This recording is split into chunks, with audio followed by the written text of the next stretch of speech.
What if a fuel made from plants could shrink your country's oil bill, help farmers, and cut some pollution at the same time? That's the idea behind ethanol blending. And it's already a reality in many countries like Brazil, USA, and EU. But why the backlash is so strong in India? Here is the explainer. Ethanol blending means mixing ethyl alcohol, ethanol, made from biomass like sugarcane, corn, or molasses into petrol.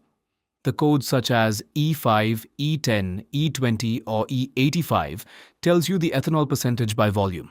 So E10 is 10% ethanol, 90% petrol. Countries adopt ethanol blending for three main reasons. First, energy security. Blending reduces dependence on imported crude. Second, agricultural support. It creates demand for crops and gives farmers extra income. Third, environment.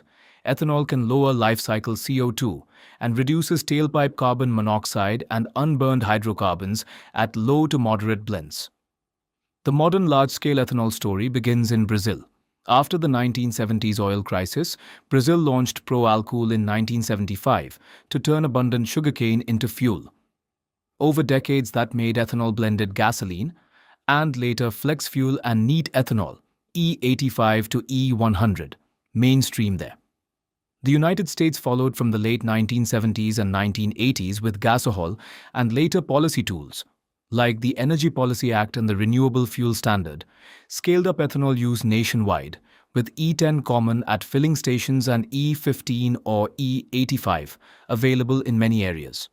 The European Union began pushing biofuel targets in the 2000s through directives that encouraged member states to adopt E5 and E10 blends. Today, blending depth varies.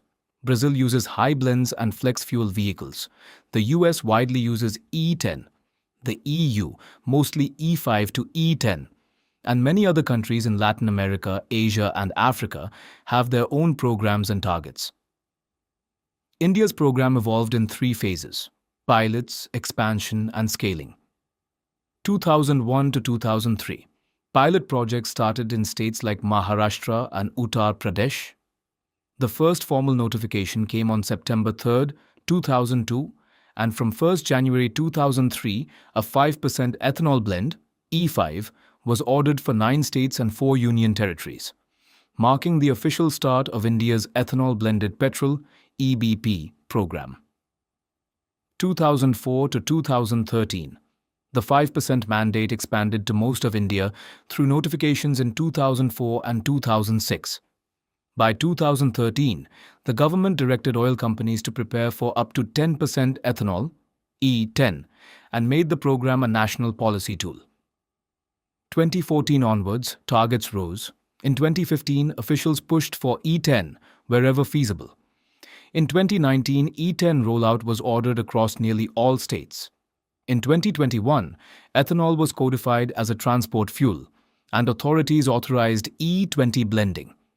By late 2022, the government mandated phased E20 rollout, aiming for 20% blending by 2025. Benefits include import reduction, better returns for sugar mills and farmers, and lower CO and hydrocarbons at modest blends. Why India faced backlash while Brazil, US, UK, and Europe are using e-petrol widely.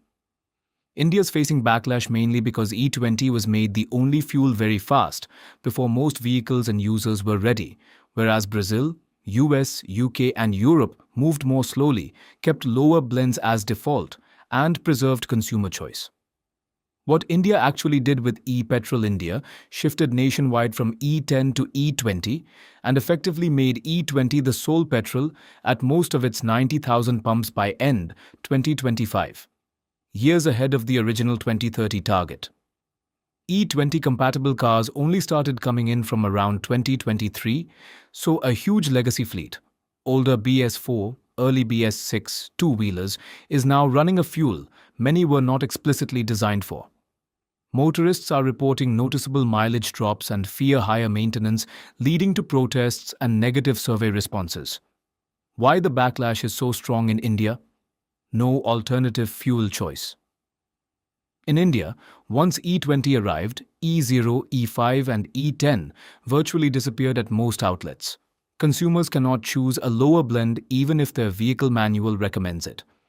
In the US and EU, standard blends are capped at around E10, with higher blends, E15, E85, sold only as optional fuels for compatible vehicles. Ethanol-free petrol remains widely available in many places. There is anxiety about engine corrosion, rubber and plastic parts, and long-term reliability in older vehicles, especially two-wheelers that dominate Indian mobility. Communication and trust gap. A top government lawyer calling E20 an experiment in court, then retracting, amplified suspicion that the rollout was premature. Legal and political angle. A public interest litigation argued that millions are being forced to use a fuel not designed for their vehicles, and asked why India, unlike the US and EU, does not keep ethanol-free fuel available.